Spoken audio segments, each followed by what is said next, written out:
The world is watching. Liz, do you go by your maiden name here? It's Oregon Jaffe Bender, correct? Is who? Yeah, and why did I do that when my letter of the alphabet starts before his? That's fine. I'm sorry, I couldn't get here early enough to. Yeah, no, well, you can stick around for a little bit afterwards, right? We have to go to GW. We're going to GW. Kathleen just Is wrote your- me from your- Catholic. She said your she was room is so in this building? impressed and appreciative No. that you were on last night. She said it went Oh, really yeah. Well, no, I didn't mean like, oh, yeah. well. Yeah. Sorry. I'll slow it down a bit.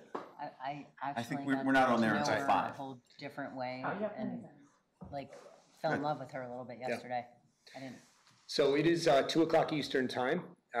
We want to welcome you to American University Washington College of Law. I am David Jaffe. I'm Associate Dean for Student Affairs here, and somebody who cares very much about issues regarding law student mental health and wellness.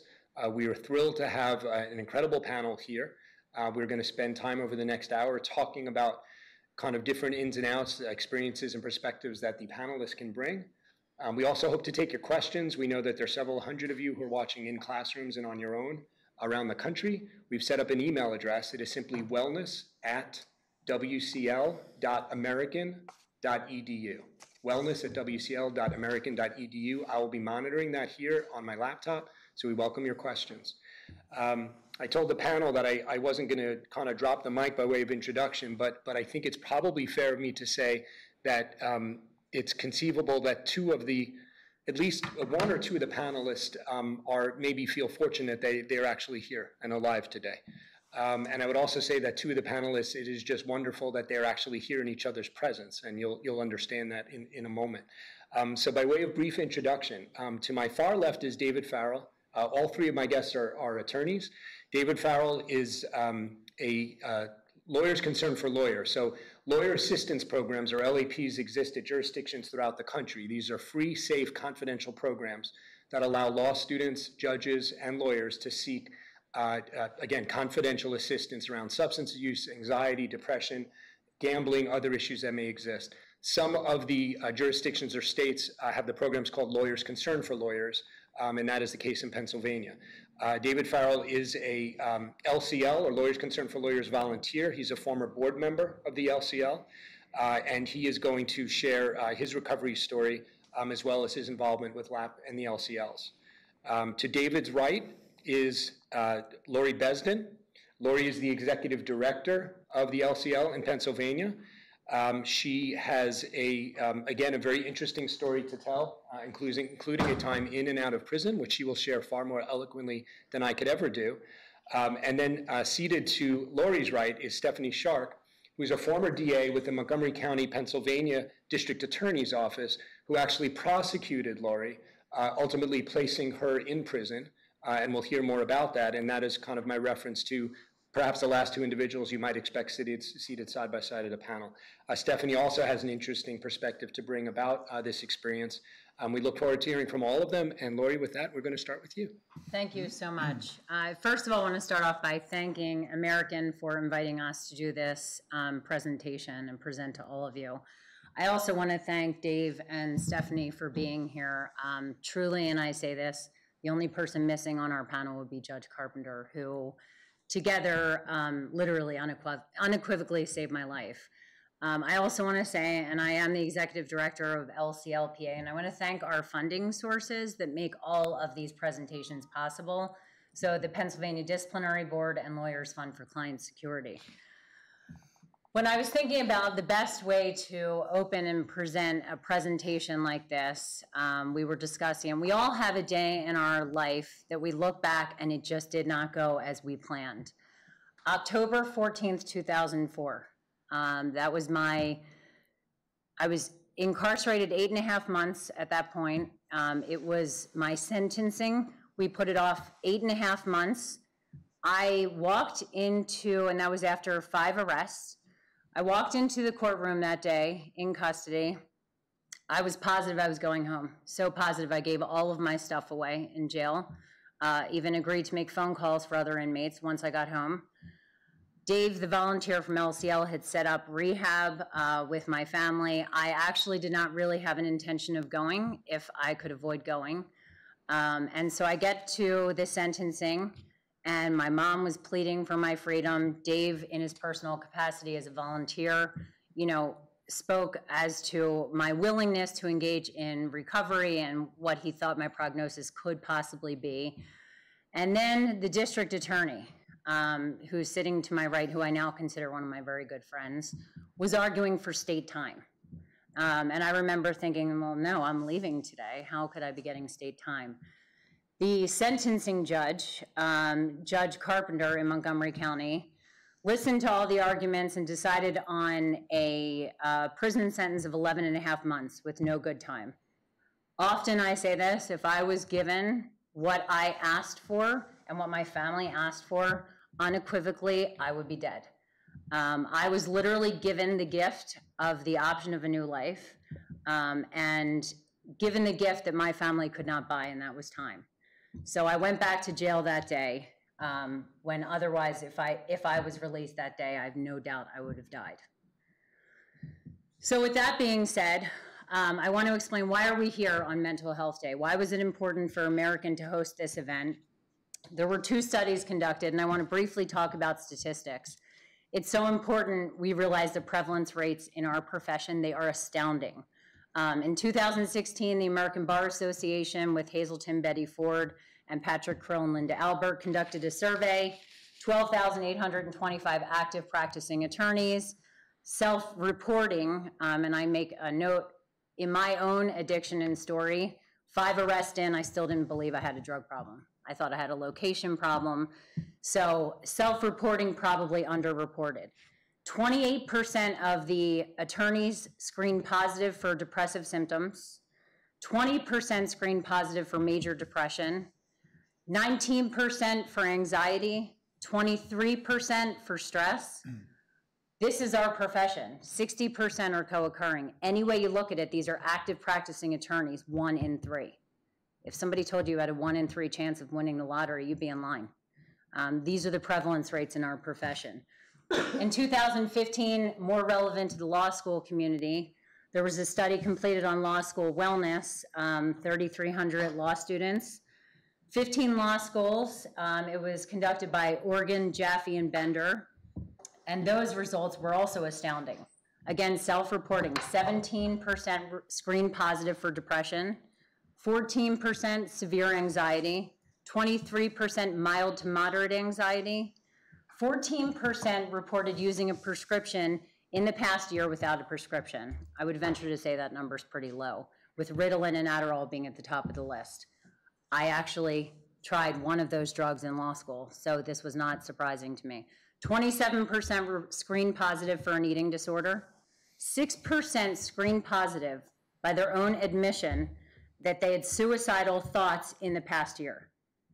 And 43% reported binge drinking within the last 2 weeks prior to completing the survey. This is the law school community.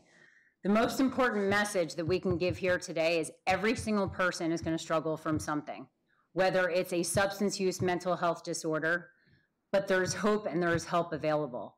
One of my takeaways, and I'm going to share my personal story with you, is, and this goes, honestly, I feel like I can say this for the United States. The state of Pennsylvania inevitably reinstated me to practice law, and I'm going to share my story. If the disciplinary board of the Pennsylvania Supreme Court reinstated me to practice law, the message out there is they are looking for rehabilitation. If you have an issue, please reach out and get help for it. People are dying because they're afraid they're not going to get admitted to the bar and literally taking their own lives instead of getting help. The whole point of this program is please don't allow yourself to be in that position. So I've been asked to share my story, and I share it because what does someone who has dealt with a substance use disorder look like? What does somebody who is struggling with mental health look like? And it may not, in my own, when I grew up, and I say this every time I speak, and so help me God, it's true, I thought a drug addict was a guy in a Metallica t-shirt with long hair. And that's truly what I thought until I was actually staring myself in the mirror in a jail little 2-inch mirror thinking, how did this happen to me? So I grew up, and I say this often, in a 2-story home, 1 story on the outside, 1 story on the inside. My mom used to make pancakes, and we'd have friends over. All of my friends would come over. But on the inside, I thought it was a happy home. I thought it was, you know, a loving marriage my parents had. But before I was even born, the pressures on at least me, you know, the expectations were there. My family knew before me and my sister were born, there was going to be a lawyer, there was going to be a doctor. They were going to do whatever was necessary, funding education to make sure that that happened. So that's, and I grew up privileged. We had, you know, a shore house in New Jersey on the beach. We still have it. Overnight camps, cars when we turned 16, convertibles. Literally, I was handed a hand for success. So that's how I grew up. That's setting the stage. And my sister's 3.5 years older than me. And growing up, I always kind of felt like I was compared to her. It may have just been my own perception. And so the first out of body, and often in the rooms of recovery, you hear people say, I was never really comfortable in my own skin. So whether it was the first time I tried nitrous in the dentist office or alcohol or pain medication, it filled a void and a hole that I just felt I walked around with since the day I was born. So age 8, first time I ever had anything outside of myself, I went to the dentist for a routine dental cleaning. They gave me nitrous to relax me, and that was my first feeling of anything, and I loved it. Not normal to have nitrous at age 8, but it's also not a normal response. Age 12, first time I had alcohol, my best friend at the time, we thought we would wait till my happily married parents, which I love them both, they're very happily divorced now, till they went to sleep. We had a friend drop off 2 6-packs of beer, never drank before, and thought it was a great idea, and we ended up half-dressed, walking around my neighborhood, got arrested, 2 o'clock in the morning going into Mother's Day. It was now Mother's Day. And they called all of our parents. They all came to the police station. And I remember trying to pin the event on my friend, saying it was her idea. You know, she's really a bad influence, and she's now a pharmacist. So clearly the issues were not hers. And so that was age 12. And then I went through high school, kind of unremarkable, not proud to say I drank, I smoked pot. And at this point, my sister was at Penn State, and so I decided I couldn't go to the same school she went to. I want to throw, you know, I don't want to go apples to apples, let's throw an orange in there. So by the time I went to college, I went to University of Maryland, College Park, and I say this again lovingly, our grandparents paid for all of our education, and all my family cared about were my grades. Every time they spoke to me, how are your grades? What do you know? I graduated in 3.5 years with a 3.97. And again, if you look back during my college years, I was living in a suite with 6 people, and I would actually start drinking in the shower before we went out, thinking that was time management. And I thought everybody did that. I thought everyone drank and ended up throwing up or passing out at the end of the night. Like, why else would you drink? However, my grades were fantastic, so how could there be a problem? So I get through college, and at this point, my sister's now in medical school, and we had a family meeting. Laurie, what are you going to do with the rest of your life? And I wanted to go to cosmetology school. And so my family said, that's great. How about you go to law school first? So I ended up at Dickinson Law School in Pennsylvania. And I remember during orientation, my predecessor came and presented and gave us the statistics, substance use, mental health disorder. And in my arrogance, almost the exact same arrogance and entitlement that I had on the day of my sentencing, the final sentencing, I remember thinking, I can't believe we have to listen to this. Like, we're here to represent those people. We're in law school. Like, what is he talking about? Little did I know I would later have his job. So I was the one person in that room that definitely needed to hear what he was saying. It was mandatory. I didn't think another thing about it. I go through law school and maintain top 15% of my class. Second year in law school, while away in Miami for New Year's, I was introduced to ecstasy. And I did the drug, and I was almost the same response like nitrous, a drug that got me out of myself. And I had almost an identical response to that. Came back to law school, was still dating the same person. Third year of law school, I was on my way back from a Pearl Jam concert, not a Metallica concert. And I was the passenger in the vehicle. We were in a car accident with the guardrail because we were drinking. And I end up at the emergency room, and that's where I was prescribed Vicodin, 20 to 30. And It wasn't the first time I had pain medication, but it was really the first time I had it that I really did not need it. So what I found was I took these pain pills, and it was almost like I put a cape on, and I became Superwoman. And I was able to do anything, sit and focus, and I missed the invisible memo that said, you will need these pills like oxygen. And that is exactly what happened to me. I went 100 miles an hour straight into a drug addiction that I truly thought I was immune from. So here I found this, and I thought, well, you know what, I'm gonna utilize these pills, because they were obviously treating an untreated ADHD if they were giving me the energy to sit and focus, and I'm gonna take them through finals. That was plan A. By the time I made it to jail, although that certainly wasn't my plan, that was probably plan M. So I thought I'll take them through finals. So at this point, right before graduation, and I was started going to all the emergency rooms in the area in the law school where I went, and I would bring my law books. I'm legit, look at me in my big law books. I could not be a drug addict. And so I would get 30 to 40 pain pills. I would back them in the corner of what I wanted. And then there was a gentleman on an internet blog, and he said, if you call this doctor in Texas, he'll prescribe 100 of these pain pills, overnight delivery, and send them to you. Meanwhile, I'm still living with the same guy for 2 years now. And so that's what I started doing. I graduated law school, top 15% of my class, family's there, they're so excited, lawyer, doctor, I'm already on drugs every day. Totally thought I had control over it. By the time I sat for Pennsylvania and New Jersey bar exams, I was taking 3 pain pills an hour to get through the exam. I had 3 to 4 identities going with the same doctor. And my then plan, well, as soon as I'm done with the bar exams, then I'm done. Unfortunately, that's not how addiction works. So I took the bar exams. I should not be proud to say, but I did pass both of them. And then I had a trip planned with the same guy to Spain and Africa. And I decided I'll take the surplus with me. Second day in Spain, I call in a refill from a payphone. So when I got home, there would be drugs at my house. I ended up flying back solo because I had a clerkship that started before his job. So I flew Paris to JFK, and I ran out of drugs the first time since I had been taking them. And I actually thought I caught something overseas. Had no idea I was in drug withdrawal. No idea. Heart palpitations, flu-like symptoms. I get home, my mom hands me this package. This came for you. I went upstairs, took 3 pain pills, totally fine. Still had no idea what was going on. I wish I could say that the story stopped there, and I'm not proud that my addiction followed me where it followed me, but I had lined up a clerkship on the Pennsylvania Superior Court for a former Pennsylvania Supreme Court justice. And it was a 1-year clerkship. I started in August. By December, I had 9 identities going with the same doctor. I was calling this doctor and impersonating a male. I was using fictitious names, the boyfriend's name, family name, dog's name. And these drugs were being delivered to Chambers, signature required. At this point, I was taking 40 pain pills a day to function.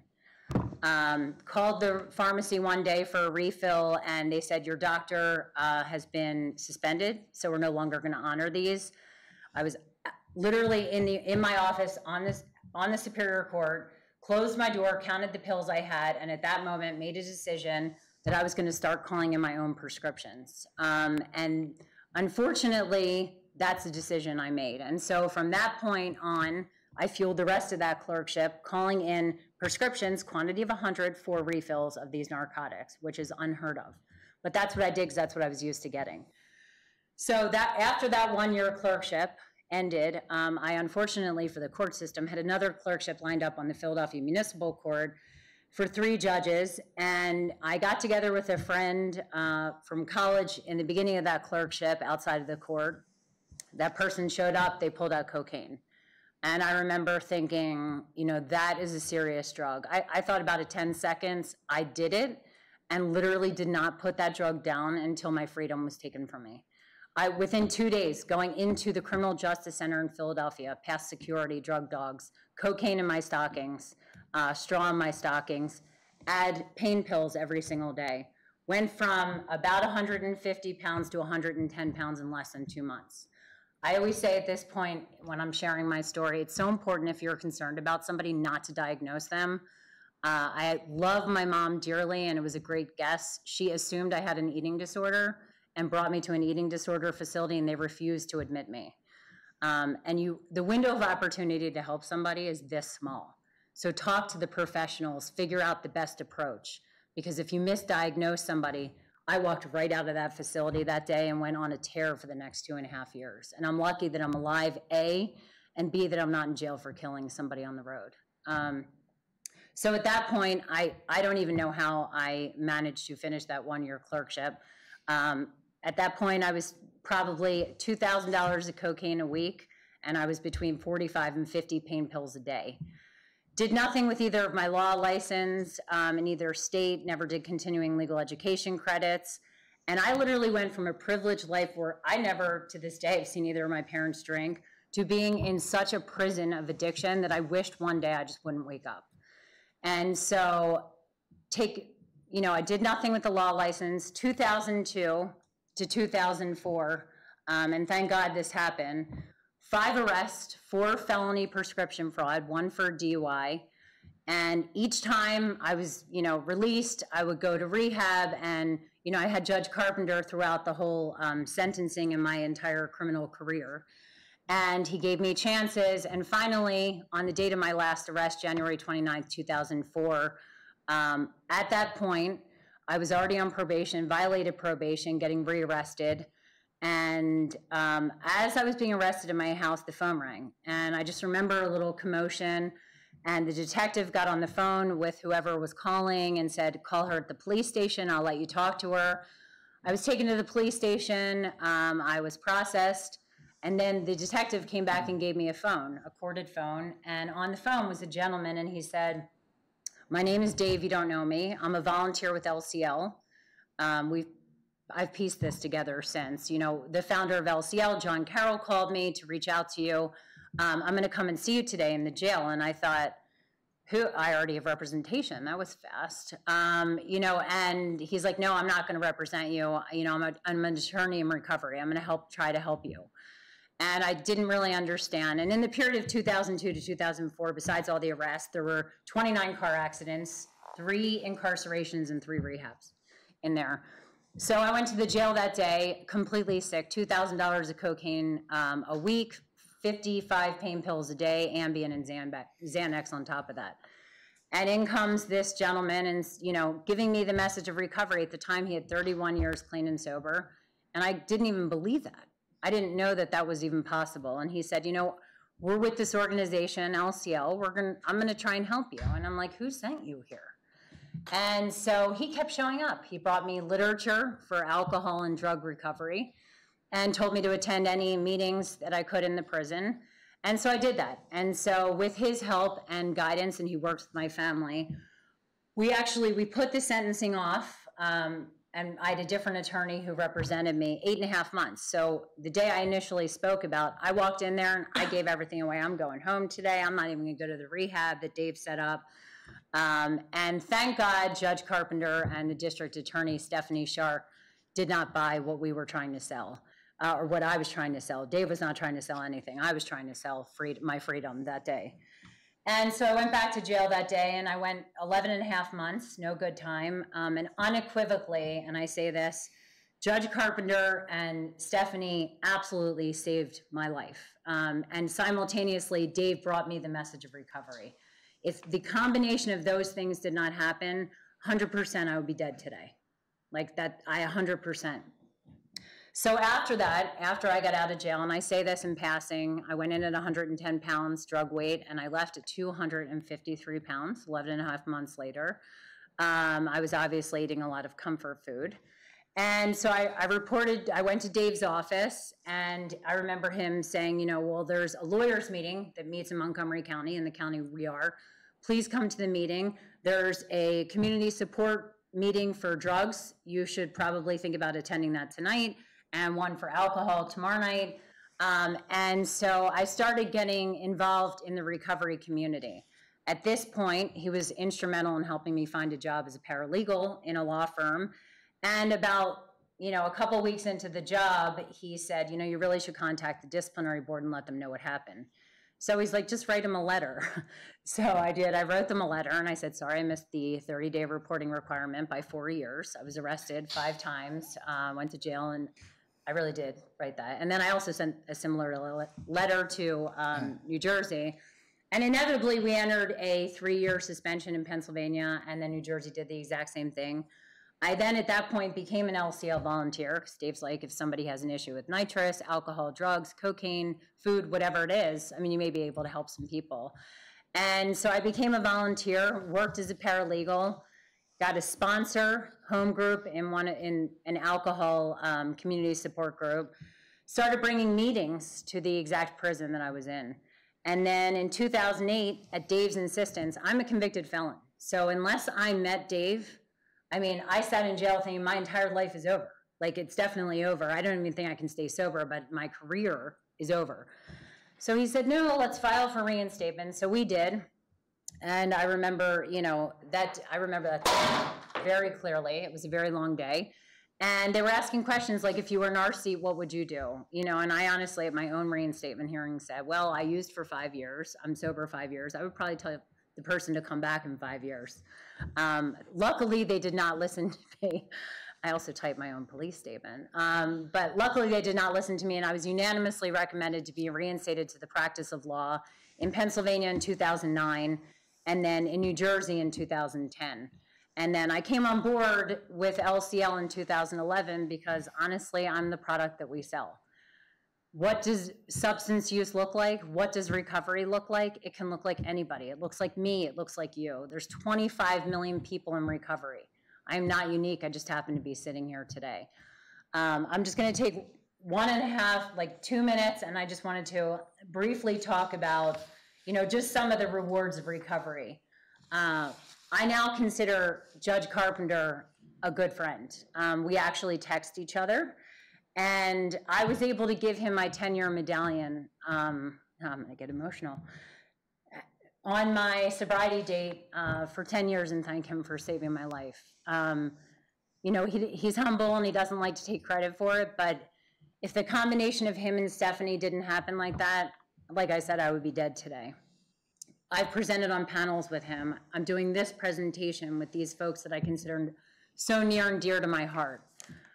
2013, a colleague from the Board of Law Examiners, she was on my Facebook, and I saw a post that she needed a kidney. I will say I did not end up donating a kidney, but I went through 9 months of testing. I was a match. We went as far as pre-admission testing on a June 3rd, 2013 surgery date. When through a series of events, she went to a different hospital and received a kidney from somebody on life support. But that's what recovery gave me, the ability to literally go from snorting cocaine on the floor when I don't even know that there was cocaine on the floor to being deemed healthy enough to give life to somebody else. Today is part of my how do I pay it forward. I volunteer as a dog walker at the Humane Society in Harrisburg, where I met and adopted my 2 wonderful Staffordshire Terriers, Amazing and Grace. And Amazing goes with me and volunteers with dementia residents. I also have positions in the community support network. I have a home group, a sponsor. I bring meetings to the prison in the county in which I live. And I mean, I could go on and on. I've been given my family back. I see color today. And the fact that I even woke up today is a miracle that I am forever grateful for. So with that being said, I want to turn this over to Dave at this point, and thank you so much for being here. Thank you. Let me just briefly remind viewers who may have joined us late, I am accepting questions or observations you may like to make. You can send them to wellness@wcl.american.edu. wellness@wcl.american.edu. Dave. Thank you. Thank you, Dean Jaffe. First of all, I want to thank you for allowing me to be part of this, and Laurie for inviting me along. We're great friends, as you would imagine, and she's done so much for me, which I'll touch on later. But I love this whole notion of wellness and really trying to address this while people are still in law school. I don't think I have to tell anyone in this room how stressful law school is, how stressful the profession of law can be. And I'm going to share with you a little bit about how it impacted me, because it brought me into something that I'm actually less comfortable talking about than my addiction, which is depression, and something that I've dealt with twice in my life. But just a little vignette. In the fall of 1977, I was sitting in an amphitheater at Villanova Law School, very similar to this, a bit larger, and Professor Abraham was teaching us criminal law. And we were talking about mens rea, and somehow it drifted into a discussion of corrections. And he read from an article in the Norristown Times-Herald, which is a local paper where I live. And it was about an 85-year-old woman who was arrested for selling heroin. And the challenge to the correctional community is, what do we do about an 85-year-old woman? And also, did she really know what she was selling? And I sat back when he read the article and read her name, and I had one of those moments that there was like this coalescence of two aspects of my life coming together. I'm sitting in a law school class, excited about the idea that I'm a law student.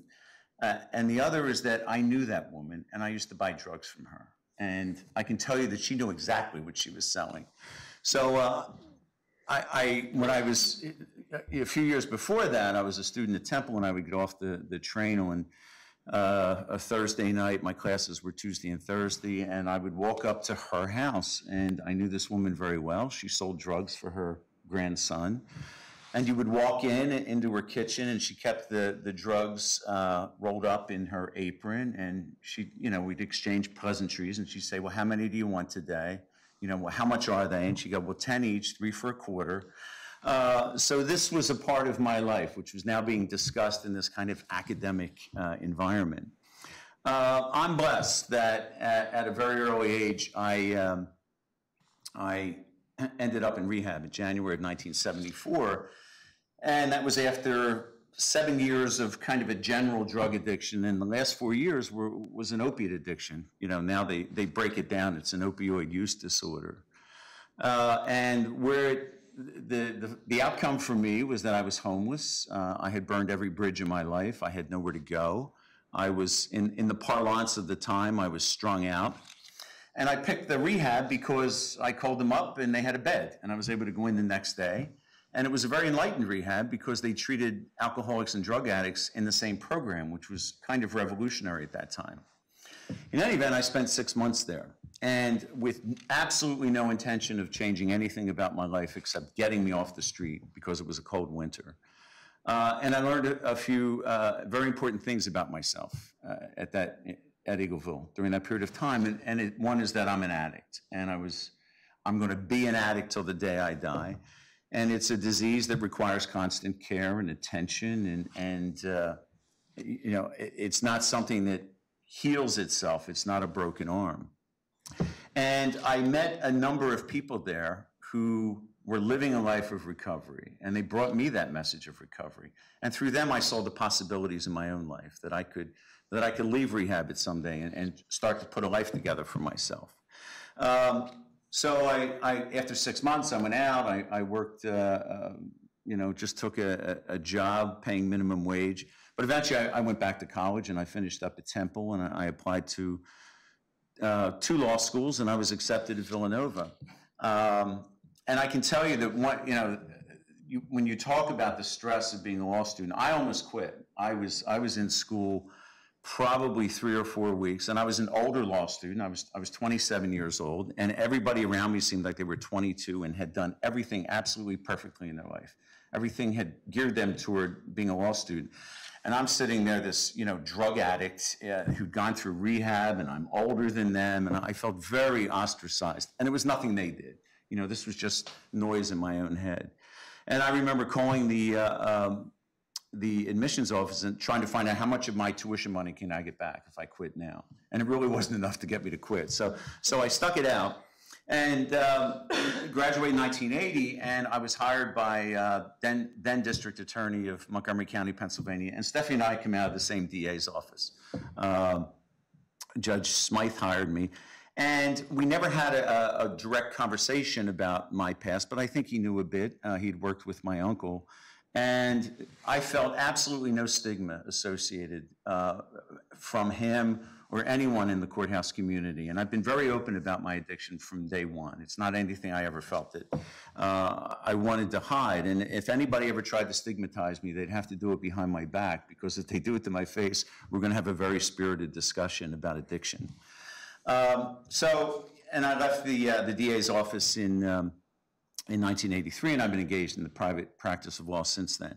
I want to talk about depression because at 20 years sober, clean and sober, I found myself in a depression, and I would not have on my own made that diagnosis. My general practitioner gave me a list of questions, and I went through them and I answered them honestly, and it was like, red flashing letters, depression.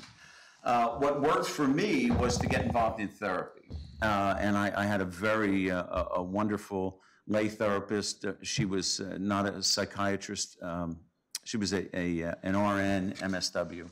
And what I find and I had a later bout of depression, what I found that mine were primarily situational, that it wasn't the kind of chronic, doesn't seem to be the biologically based kind of depression, but it was just a matter of me realigning my own priorities and making necessary changes in my life.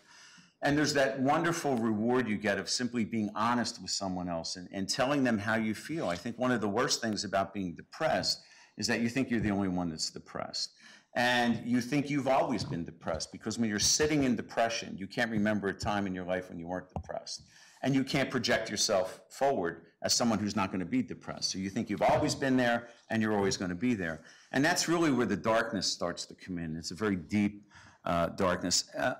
And William Styron, I hope I have the name right, wrote a book called Darkness Visible, and he's the author who wrote Sophie's Choice. And that's what he referred to it as, darkness visible. And it's a very apt description for a profound depression. But I'm happy to report that through that admission that I had another problem in addition to addiction, that I had to be as honest about that and as, active in my own recovery from that as I was about drug addiction. And again, it was the therapeutic involvement for me and just this kind of wonderful release that comes from being honest about, what you're feeling. So, and I love this idea that we're really starting to put focus on wellness and self-care, because I don't care how successful, we say it so often, it's trite, how successful someone is at law or whatever they're successful in. If you're not happy and you don't feel like you're yourself, what's the purpose and who are you good to? Because when it's really the best that we can be and do for other people is when we feel whole in ourselves and feel a sense of satisfaction. I want to close it up telling you how I met Laurie. My phone rang. John Rogers Carroll says, there's a woman, a lawyer out your way, she's in trouble. Her name is Laurie Besden. That's all I know. And so we still had phone books then. Some of you younger folks will explain afterward what a phone book is. But I had a phone book next to my phone, and I opened up, there was only one Besden in the phone book. And I dialed the number, and I like to kid Laurie, because I say if there were 20 Besden, she'd probably still be in the joint. And her father answered, a male answered, and he's very stressed. And I go, is Laurie there? And he goes, who wants to know? I said, somebody who wants to help her. And he said, yeah, she's here. She's being arrested. And I said, well, who's arresting her? And she told me, it happened to be an officer, a detective that I knew. So, and we were walking in here today, and she nudges me, and she goes, can you believe that we're here because of a phone call? Like one phone call that many years ago, and here we are. And she's been an absolute miracle in my life. She's done everything that anyone has asked her to do and to advance her recovery. And here her life really is bringing recovery and a message of hope to anyone, not just lawyers, but we have that particular, what one of the early writers in the recovery movement called the kinship of a common suffering. We know how to talk to each other. We know the stress of one person to another who practices law, that we can try to get to each other before we end up on the front page of a newspaper. 6 years ago, I had 2 open heart surgeries 6 months apart, and I can tell you they laid me flat. I could barely move even after I came home. And she moved into my house. That's the kind of friend that I have, just by making a phone call and trying to be in her life. I just want to close by saying, it's so important that we remember that we're human, and all of us, regardless of whatever degrees that we have, whatever success any of us have been able to attain, you know, we owe these simple acts of compassion toward one another. And one of the most painful things about depression or addiction or any of the behavioral disorders is that sense of isolation. Nobody feels the way I do, and I'm in this thing alone. And that's really what I love about this wellness movement, that we're reaching out to each other and trying to help each other, and that's where the healing is. Thank you. Thank you, Dave. So, Stephanie, I know you have a lot of thoughts on this, and I want to give you free rein. But maybe to start off, if I may, we're back in 2004. Your district attorney, assistant district attorney, you're facing Lori Beslin as a defendant. And I know what's going through your mind. I believe what's going through your mind is this individual needs help and deserves prison time, arguably in conflict with each other. I'm wondering if you can take us through that and then wherever you'd like to go with it. Absolutely. So I never thought that she needed prison time. My thinking was twofold. One, she's a disaster.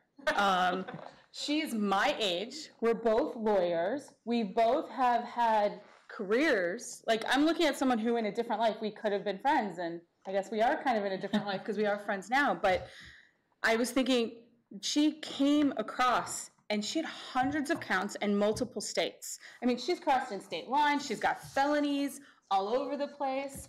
And I kept thinking, one, I have to protect the community. Like, where does it go from here? Because it kept spiraling. And then the second thought is, how do I help her? Because they were kind of together. And this is where my experience could not be more different than Lori's to bring us to that moment in time. So I didn't really meet her much before the sentencing. I had interaction with other people, and I knew a lot about her. But it was one of those situations where here she is a woman like me, but she comes from a good home, and she has people who love her, and she had an amazing support network. And I kept meeting her mother and her family, and she was in and out of rehab, in and out of prison, had all the financial, everything that someone would say someone needs to succeed, she had, and yet here's where we were. And then you compare that to where I was. So I was a kid who grew up, my father committed suicide when I was 8. My mother had mental health issues and was in and out of hospitals. She had a prison record as well. And so from a very early age, I was not only providing for my entire family and my little sister, but I was paying for our rent, and I was studying to go to school. And so I was surrounded by such an unhealthy environment that I felt the only way I could survive is to avoid everything. So I didn't drink, I didn't smoke, I never touched a substance. I led the cleanest life you could possibly live because I was so afraid she could be me. And then I'm sitting across from her going, oh my God, how do I help her? And everybody was like, she's gonna make it. She's gonna make it. And one of the things I love about Dave is he's so hopeful, and you need someone who believes in you to be that hopeful. I didn't see someone who truly recognized how bad it was. And I just got the sense it's gonna get worse.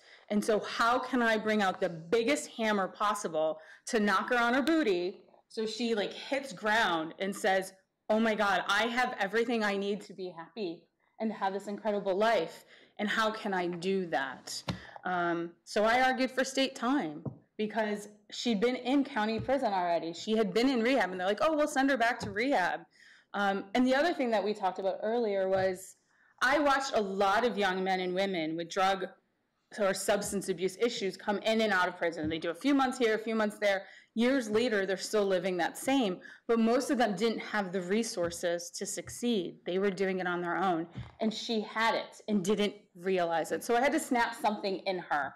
And so that day I asked for state prison, and the judge gave her 1 month shy of state prison so that she could be the highest. He didn't feel that that would be the right, and it's one of the things I love about the law is you have a lot of different people coming from different perspectives trying to find what's best for individuals, victims, and communities. But So that's how we met, and that's how we came to be. And we then went our separate ways. I left the DA's office. I went into federal law enforcement, so I have a double whammy. So not only am I a lawyer, but now I'm in law enforcement. So talk about stress rates and everything along those lines. But a few years ago, Dave brought us all back together for a reenactment of Lori's sentencing. And I think it was at that time both of us healed a little bit from this, because I was the bad person. I was the enemy in her world. And I think when I sat down and shared what my thought process was in terms of trying to help her, and that I realized that we were all struggling with mental health issues in different way, and that was the only way I knew how to support her, was to be hard on her. And Dave supported her in a very different way, and your parents supported you in a very different way, and it was coming together that we were able to see each other as human beings, and heal and move forward from there. And similar, I mean, I haven't had Lori staying at my house taking care of me, thank God, in terms of my health, but I've had you send me flowers when I've had health issues, and I've sent you gifts when you have celebrations that you'd like to share. And those relationships have grown from it. But some of the things I feel that as we talk about mental health and supporting each other and what you need to do is, I was told in law school, you go to law school and you spend all your time studying. You disappear for 3 years, you study really intense, get good grades, get a good job, and then you get out and you have a life. And it's really easy to do that, and then you get out and you go to your job and you work really hard, and then you have your family and you focus on your family, and then at some point you stop and you don't know who you are. You don't know where you are. You don't even know how to de-stress.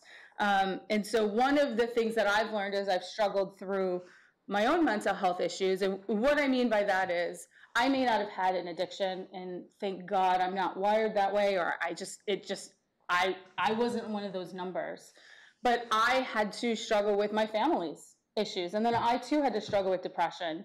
And when applying for my job, I had to reveal that to get a security clearance. And similar in both law enforcement and in the legal aspect, it's so important to own what you've done and who you are, and to be honest about that. Because if you're honest about what you're going through and you can show that you're taking it seriously, then it's no longer an issue. And it doesn't prevent you from becoming an attorney, from being reinstated, or from getting a security clearance or anything like that. But to do that, like you have to tether yourself to a lot of things. If you're tethered to just work, if you're tethered to just school or to one thing, if something happens and you have a bad boss, or you have a bad grade, or that one person you're tethered to, your boyfriend, girlfriend, family member, something happens to them, you're swaying. So I recommend for people who are going through lots of different things, tether yourself to as many people as possible. I mean, your network is enormous. Between the volunteer work that she does, and the pets, and the family, and the friends, and the support network, so that if one thing falls, you are as strong as can be. And find your joy, because school's going to be hard, and life is like waves. It comes over you, and sometimes you feel like you're drowning. I've definitely been in situations where I've been drowning in success, but there are other times you just ride that wave. So if you can find that joy, mine is bicycling. I just got back from biking through Europe, and so a time I can completely shut off and decompress, but just keep going. And I'd like to say we are all outliers because we've overcome the odds, but then when you think statistically, I'm not a math person, but there's 3 people sitting at this table who have overcome the paths that we were supposed to be on. Like if you say that you thought you were supposed to be dead, with my family, I was never supposed to even be standing either. Nobody in my family went to college. And Dave, with your background, becoming a lawyer and then an advocate and all this stuff, we've all overcome the odds. So then is it really odd? Is it really that odd that everybody out there can deal with something and then come through on the other side? I think if anything, it's more promising that we can give you a guide map. And what I'd really love to do is give Lori an opportunity to talk a little bit about if you feel that you're drowning and a wave is coming over you, and if you feel that you don't have enough tethers and you need a little bit of support, who you go through. Because I would never have been here had I not had pivotal people at different points of my life that I could throw a lifeline to, and they kept me going. And I would imagine the same as for you guys. And part of your job is to be that lifeline for others. And I think it's important for them to hear what that looks like. Right, so thank you so much, and I do consider you a very dear friend. So it's important, and I say this often when I present, if you saw somebody drowning, you would not walk past them and say, hey, I hope things work out. Like, you're a human being, forget what profession you're in or who you are. If you see somebody struggling, start a conversation. I care. Sometimes, like Dave was saying, when you're in a depressive episode, you think you're the only person that feels that way, nobody cares. Somebody going out of their way to smile and say, how are you, or engage in a conversation can make all of the difference. You hear it in survival stories and people share those things. Also, like one of you, I think you may have addressed this, lawyers' assistance programs. Every state has one version of a lawyer's assistance program. I would say almost universally, they all are peer support run. So they rely heavily on peers and volunteers. Dave was my volunteer. If you call and you're struggling, or someone else is struggling in your family, I know we have family support as peer support as well. But the point is, even if you don't know what to say to somebody who's struggling, call the LAPs, confidential, free, safe, supportive. We can guide you on those conversations. Often when I present and I talk about interventions, the worst thing you can do is nothing. If you're thinking it, it's probably happening. If by the time you're thinking, maybe I should make a call, don't wait. Literally, and I share this all the time, like there's people that say, well, I thought somebody else would reach out to you guys. Don't assume that. It is your business. People are dying, people are afraid to get involved. And that's absolutely ludicrous. So as far as assisting other people, and be that person. I mean, we're here, yes, we're people in recovery, yes, in the legal profession, but we try to pay forward, and any gifts that we were given.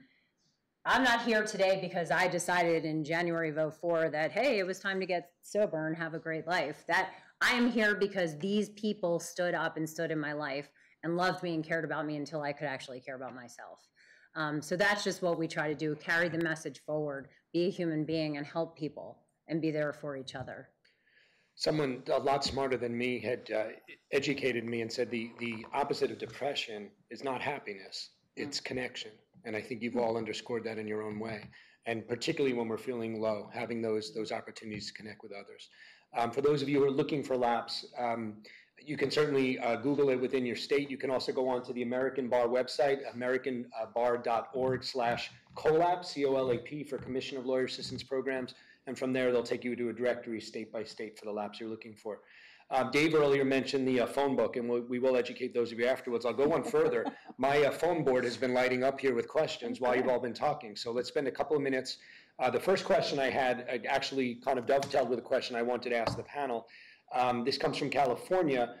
I think a lot of folks look at mental health and substance use issues the same way the panelists did, that it doesn't apply to me, I'm different, or I'll stop after I pass the bar.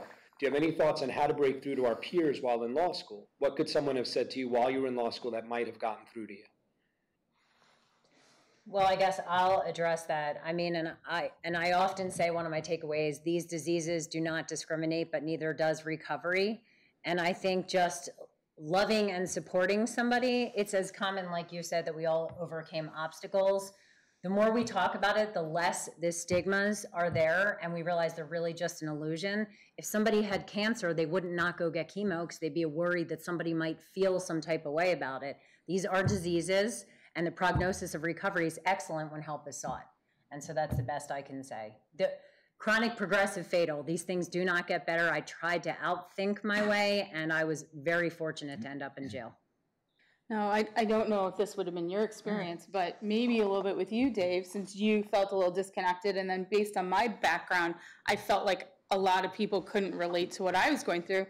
I think if having more fun would have been helpful for me, like being on a sports team or being part of something with other people so that I could build those connections.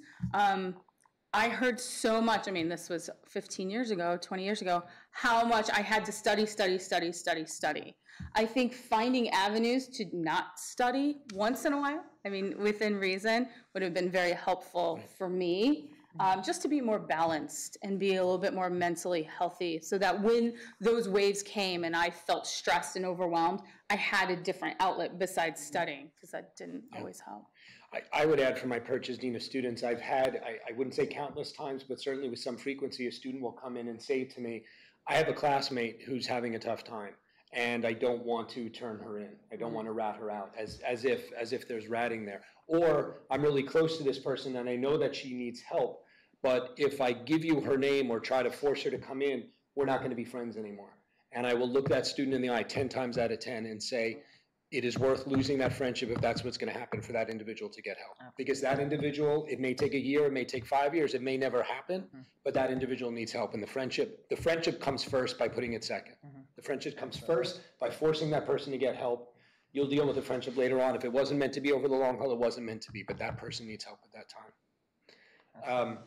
Second, I don't know if it's a question, so I'm going to read it out, but for any of you may have thoughts. I'm currently a 2L, and I've been struggling with an addiction to kratom, an opiate-like substance. My addiction went through the roof during my first semester of law school. I used prescription pills like Adderall to focus and kratom to relax.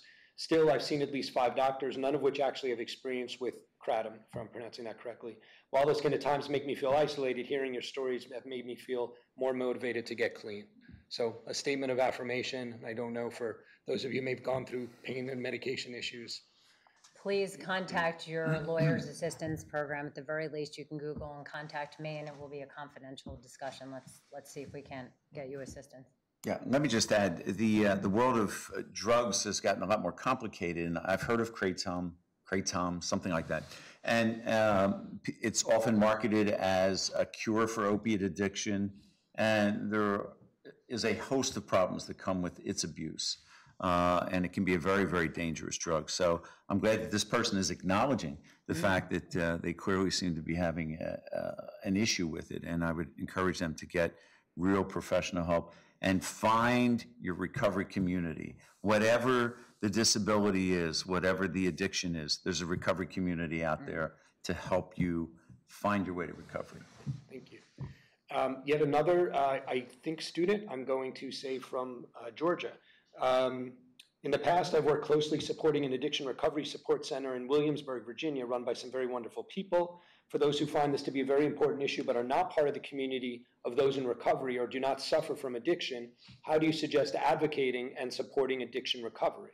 I often find people to be intimidated or unsure of how to be supportive or involved in these missions or initiatives. Well, there is an advocacy group that I'm aware of called Faces and Voices in Recovery. Do I have it right? Yeah. So there are opportunities for people who, though themselves not suffering from addiction, can provide support, ancillary services, and just show up at these walks and that they have, to increase the numbers. So there are opportunities for people to be supportive of the recovery community. Questions for those in the audience or comments? Yes. I have a question. First of all, thank you all for coming and for sharing your unique and individual experiences. It's very brave of you. Lori, my question is geared specifically to you, because I do feel like TV and media glamorizes what prison is like. For example, Orange is the New Black. My question then, when you first went into your sentencing, you indicated you had already been in for about 8.5 months. Were drugs rampant in the prison system at that point? In my experience now, and I take recovery meetings to the prison, so I've heard different situations. I was only offered drugs by another inmate one time in the 8.5 months I was there. But that was just my experience. I certainly, and we were talking about jail before we went live, and I would never glorify jail, obviously. Ironically, I've never watched that series. I should or should not? Okay. And I say this often, like the greatest prison I was ever in was the prison of addiction. And it wasn't until I was actually incarcerated that I started to actually taste and feel freedom for the first time.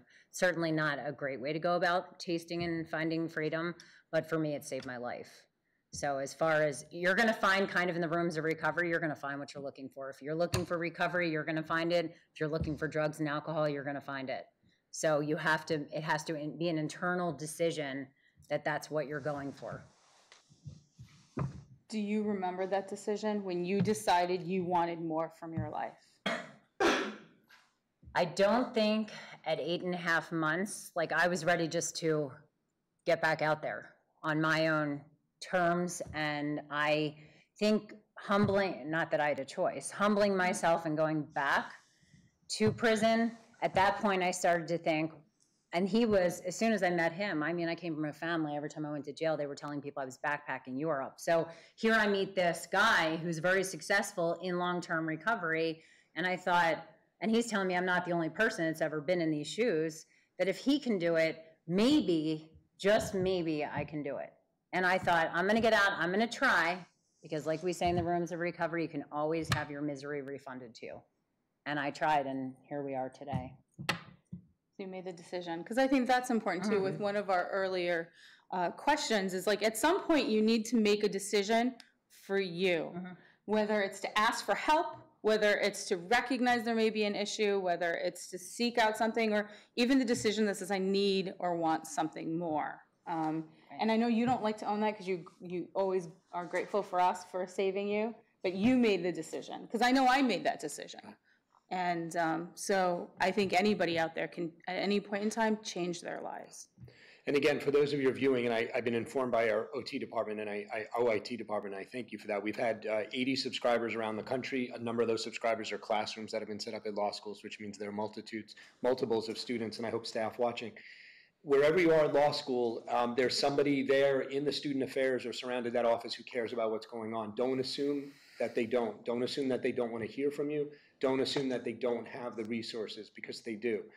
We could spend an hour talking about character and fitness and student perception and fear of getting help, that they're not going to get admitted to the bar. I will tell you, anecdotally and in some minor instances empirically, relatively few number of applicants to the bar are delayed or denied admission due to substance use or mental health issues. Those who are delayed or in rare instances denied are those who've actually not sought help.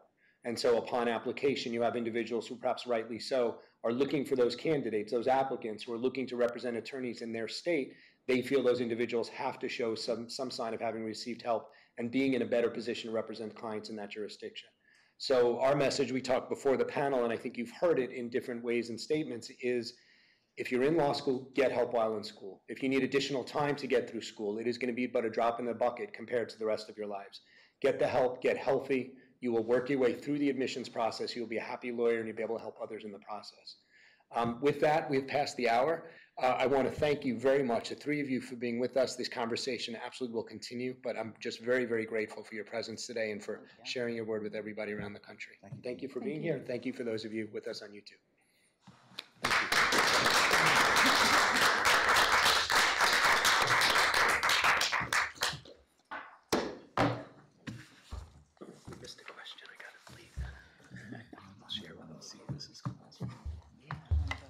You guys get a tour of the building yet? No. No?